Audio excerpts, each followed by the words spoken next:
Hey, what's up everybody, it's Fate here, and today we're gonna talk about the obvious similarities between Moro and a character we all know and love from Dragon Ball Z. That character being Cell. Now, a lot of people have been complaining that in the last few chapters in particular, Moro is turning more and more into a Cell knockoff. Although I see where it's coming from, I don't think Moro is an exact copy of Cell though. So in this video I want to take a look at the similarities and differences between these two characters. Now, to determine if they are very alike or not, we are gonna take a look at each character separately first. So let's start with Cell. So Cell is a creation made by Dr. Gero, out of the cells of many other great fighters like Goku, Vegeta, Piccolo and Frieza. Because of that, he is able to use many of their attacks and abilities, like they are his own. Same goes for his personalities. Talking about personality, Cell is created to be the perfect fighter, the ultimate being. Now, that doesn't mean that he just craves power or destruction though. Cell loves a good fight against a strong opponent, and usually he will fight fair and square, using the power that he possesses to overpower his opponent. Of course, it's a Dragon Ball Z villain, so he is still quite cocky about it all.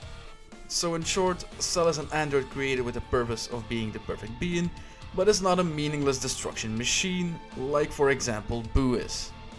So now that we have Cell out of the way, and we kinda know who he is and what his powers are, let's dive into Moro.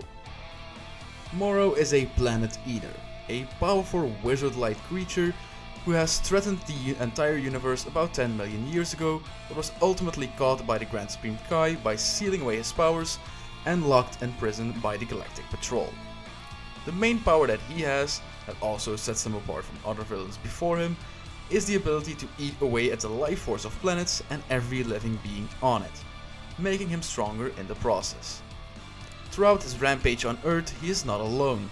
He has a few henchmen, most of which are mostly unimportant, except for 7-3.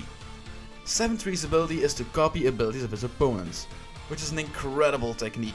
Knowing that by doing that he can technically steal the ability to regenerate, he can copy Ultra Instinct and a lot more. Of course, Moro saw this potential as well and completely devours 7-3, giving him that ability as well. Now, without going over the entire Moro arc, at this point we know that most of his power comes from eating the life force of entire worlds and the devouring of 7-3, which made him so powerful that Mastered Ultra Instinct was the only way of defeating him. Now, during the arc, Moro has a fight with Mirrors, and of course Moro tried to copy Mirrors' abilities because he quickly finds out that Mirrors is a lot more powerful than he is.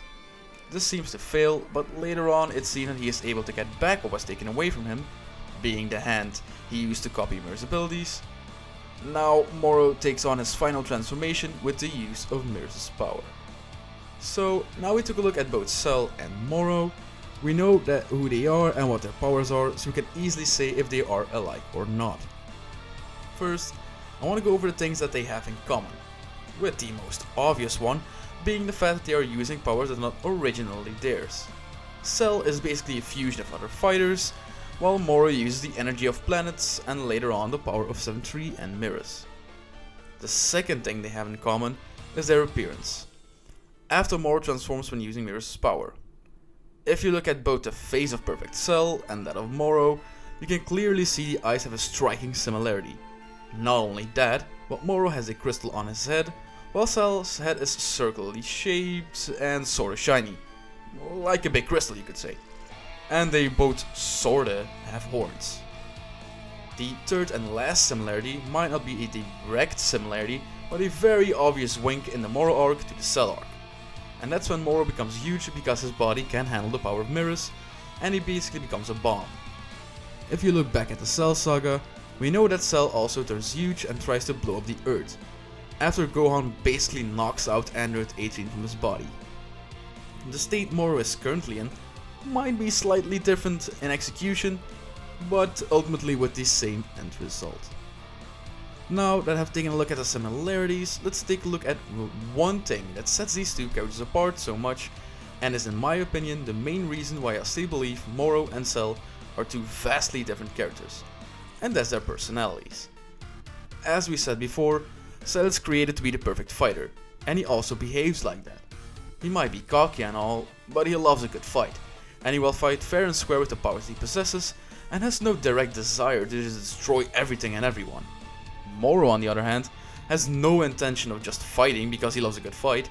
He is a destroyer of worlds, a creature who seeks nothing but destruction and to be on the top of the food chain. And he will do everything he needs to do to be just that, even if it takes just to completely devour the planet as a whole. Thus, making these two characters completely different with different ways of approaching an opponent and with different motives. So, what do you think? Do you think these characters are too similar, or do you agree with me that they are vastly different? Leave your opinion in the comments down below, and we'll see each other in the next one. Bye.